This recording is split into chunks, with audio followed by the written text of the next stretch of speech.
ప్రజల ఆకాంక్ష మేరకు పాలన సాగకపోతే ప్రభుత్వానికి వ్యతిరేకంగా పోరాటం చేస్తామన్నారు ఎమ్మెల్యే కూనంనేని సాంబశివరావు.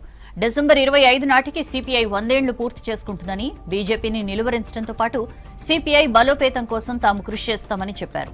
అదానీ కోసం మోదీ ప్రభుత్వం పనిచేస్తోందన్నారు సిపిఐ జాతీయ ప్రధాన కార్యదర్శి డి రాజా. వరంగల్లో సిపిఐ రాష్ట్ర నిర్మాణ కౌన్సిల్ సమావేశంలో పాల్గొన్నారు నేతలు. బీజేపీ పాలనకు వ్యతిరేకంగా ప్రజలు తీర్పిచ్చారని అన్నారు.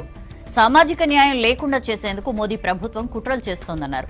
ప్రజాస్వామ్య పార్టీలతో కలిసి రాజ్యాంగ రక్షణకు కృషి చేస్తామని తెలిపారు నేతలు. నిరంతరం ఇదొక జడ పదార్థంగా కాకుండా ఒక చైతన్యవంతమైనటువంటి పార్టీగా కమ్యూనిస్ట్ పార్టీని నడిపించుకోవాలి. ఆ క్రమంలో పార్టీ పరంగా జరుగుతున్నటువంటి రాజకీయ పరిణామాలు, ప్రత్యేకించి ఈ రాష్ట్రంలో ఆయా జిల్లాల్లో జరుగుతున్న పరిణామాల పట్ల స్పందిస్తూ ఎప్పటికప్పుడు దానిపైన చర్చిస్తూ ఆ సమస్యల పరిష్కారం కోసం పార్టీగా మేము ఏం చేయాలనే ఒక నిర్ణయాలు చేయడానికి ఒక భాగం. రేపు డిసెంబర్ 26 నుంచి సిపిఐ 100వ సంవత్సరంలోకి అడుగు పెడతా ఉంది. తెలంగాణలో జరిగిన ప్రతి మార్పు వెనుక కమ్యూనిస్ట్ పార్టీ పాత్ర ఉంది. పాత ప్రభుత్వం సృష్టించినటువంటి సంక్షోభం ఇంకా కొనసాగుతుంది. అందులోంచి ఈ కొత్త ప్రభుత్వం బయటపడలేకపోతుంది. ఎందుకంటే ఈ ప్రభుత్వం దెబ్బతింటే మళ్ళీ బీజేపీకి అవకాశం ఇవ్వకూడదు. బీఆర్ఎస్ కోలుకోలేదు. బీఆర్ఎస్ అనేది ఇక అయిపోయింది, దానికి ఇప్పట్లో అది లేవలేదు. బీజేపీ అనేది రాకూడదు తెలంగాణలో.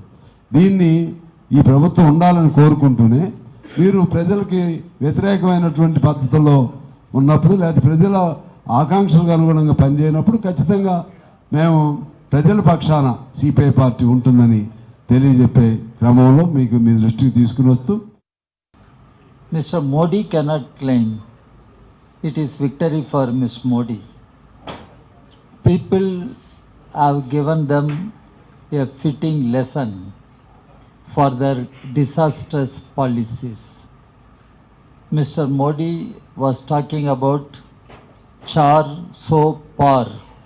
NDA will win 400 seats, BJP will win 370 seats.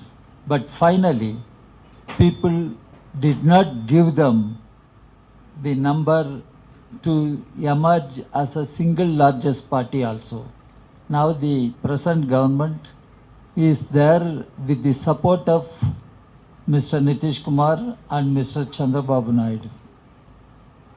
It is a coalition government.